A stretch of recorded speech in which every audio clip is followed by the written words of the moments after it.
Well, does this look familiar? Of course not. This is not our house. Well, kind of in a roundabout way. It's Mommy's house. Hello, Mommy. Hello. Where are we anyways? El Paso, Texas. Yes, we're in El Paso, Texas, very far away from where we actually live. And we brought all of this stuff with us. And I've got my nail bag on, my work clothes on. We're staying at a place down the street. We figure we're gonna be here hopefully no more than 2 weeks. We got everybody moved out and now it's ready. We've got to repaint everything. We've got to patch holes in walls and stuff. We've got to do a major cleaning. And I'm getting ready to do some prep work for painting. Here, we went to my favorite store, Home Depot. Yes, we got the paint and primer in one, and the interior of the house is semi-gloss, so we're gonna redo it all with semi-gloss paint. Even the ceiling in the kitchen is semi-gloss, but in here is flat paint, so we've got flat ceiling paint for that. And they have that at Home Depot. That's what it's called. It's just called flat ceiling paint. Interior, see? Interior ceiling flat. And it's just the standard stuff. So we've got the 5-gallon container. So we're gonna go in here and paint and all that kind of stuff. Before I do that, I've got, this place has not really been cleaned on the baseboards for almost 9 years or so, okay? So all of that has to be done. I've got to get all this stuff kind of ready. Marking the doors. I'm actually going to repaint all the doors too, and I'm going to end up using a little mini roller. I'm going to paint this with the paintbrush around these, and then I'm going to do a mini roller. I'm going to sand this and do a mini roller, set those out in the garage, put them on some 2x4s or something, you know, some little 2x4 blocks, and then do it with the paint roller and stuff. But see, I even got the closet pull out. I even took the bracket out right here. This shelf is still up there fine. That way I can have everything out of my way before I start painting. We're gonna take these doors out. And I thought at first, I would just paint the doors in place. No, I'm not gonna do that. I'm gonna take all the hardware off. I'm gonna pop the hinge pins off. I'm gonna take those and set them up in the garage. I'm even gonna take the hinges off and everything before I paint. And see all the dirt around here? This is dirt from years and years of grime on there. I'm just setting it on there. And before I take the doors off, what you wanna do is you wanna make sure that the joint is fine and none of them are sagging. And I already did that. I already checked all the doors and everything. And all of them are set pretty good. So want to do that before you start painting, because if you have to fix any sagging doors or anything like that, now's the time to do it before you do any painting, okay? And I even took all the cover plates off, and if you can see this mark around here, these were all caulked in and the paint was kind of bad around it, so I had to spend some extra time scoring that with a sheetrock knife, peeling those back, cutting it off, and then scraping off the paint, the caulking around all of these. And see, here's your telephone jacks. I'm gonna wrap that with some tape, because see, it's still hooked up.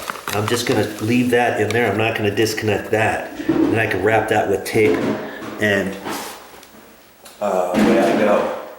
Okay, so I got my painting stuff here, and I'm not going to do any painting today. I'm going to be doing all prep work. Took all the smoke alarms down, disconnected those, took this light down in the hallway, and even the bathroom, the bedroom light fixtures, took the globe portion off and loosened that up so that when I paint, I don't get it around the brown edges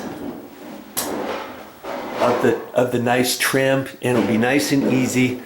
I'm leaving the registers. That's too much of a hassle to take down. I can cut that in. Nobody's ever going to take those down. We even took all the mini blinds down.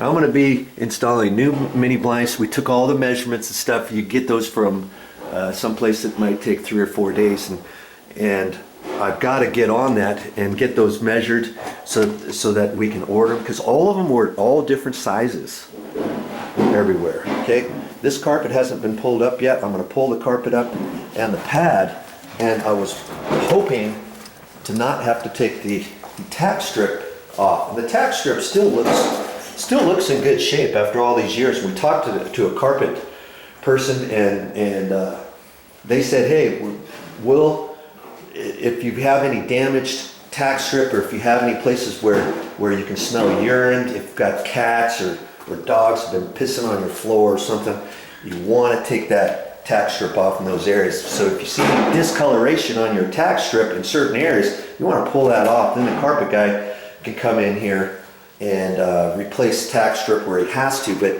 you don't have, if your tack strip is down pretty good, you don't have to pull it up. If you pull it up, it's going to take a while to do that, and then they're going to charge you to install the new tack strip. Okay, and this is a 4-bedroom, 3-bath house, and so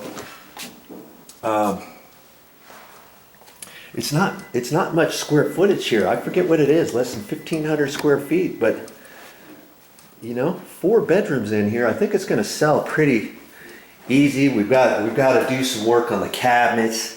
See how the cabinets are worn and stuff. And I don't know how I'm going to take this off. Look at this right here. I don't know. This may have to live here. It's etched in, and I tried a couple things to take it off, and I don't know. I'm afraid if I take some sandpaper on there, then you're going to see a big old spooge here where it's not nice and shiny. The countertops are still in pretty good shape. Worst case scenario, I'm leaving it. Another funny thing is, I'm here in the master bathroom, and there's no, if you can see, there's no towel bars here. I mean, they could have put a towel bar over here behind the door, and then what I would do is take 2 towel bars here, maybe one up kind of high, and then another one down lower, instead of just putting 1 towel bar. And I looked on the doors. Look at this. See all these marks up here? And I thought, what's going on there? And I checked the door, and this door is closing nice. There's plenty of reveal up here, and I was wondering, what is all of that? And what it was is, I'm sure they had some hanging little hooks so that they could put their towels on there. And then the hook, every time they closed the door, you can see where they would grab it off of here. This is probably from fingernails and stuff, and the towels being wet still on the hook bar or whatever. And see, the hook thing was up here. You can see where there's marks here and here. So every time you open and close the door, this thing would rub.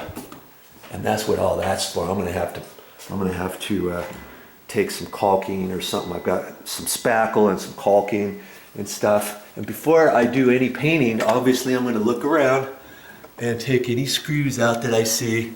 And I'm gonna look at stuff. See all this? Look at this here. This is all kind of dust and everything. I'm gonna have to sweep these walls down. Here's some more stuff that's patched. There's a blank plate there. They actually have an alarm system here, and that's kind of good too. And here we had a window stool, and it got a little water in there, and it's a window stool that's that fake wood, and it's bulged up here in a couple spots, and I just took my sharp putty knife and scraped that down flat. And I'll put some caulking over that, or some spackle, and maybe some spackle, and like lightly sand it off, take a little bit of caulking, spooge it on there, and wipe that off before I paint it. But that's not really the best way to do it. The best way is to maybe use some rock hard water putty on there and do it.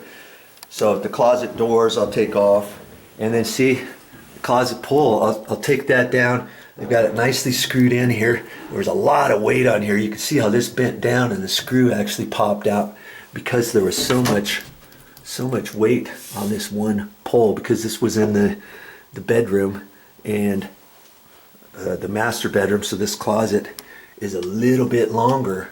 And see, I'll unscrew this too and take this out. What they could have done, if you got a standard closet such as this, okay, And if you don't have enough space, you could take this down and you could raise it up. Let's say raise it up as high as you can go before until you can still reach it. And then you can have a shelf and pole like this, or you can do it out of the wire shelving and have it up here, and then have another one down about here, so you have 2 layers. And then you can have one section, open this up here, you can have one section, from here over, let's say that is full height from here down for all your long stuff. You can put another little shelf down here for your shoes, shoe container box or whatever, something like that. And that'll gain you more storage. Okay. Well, that's all I got for this time, but I'll be back with more videos.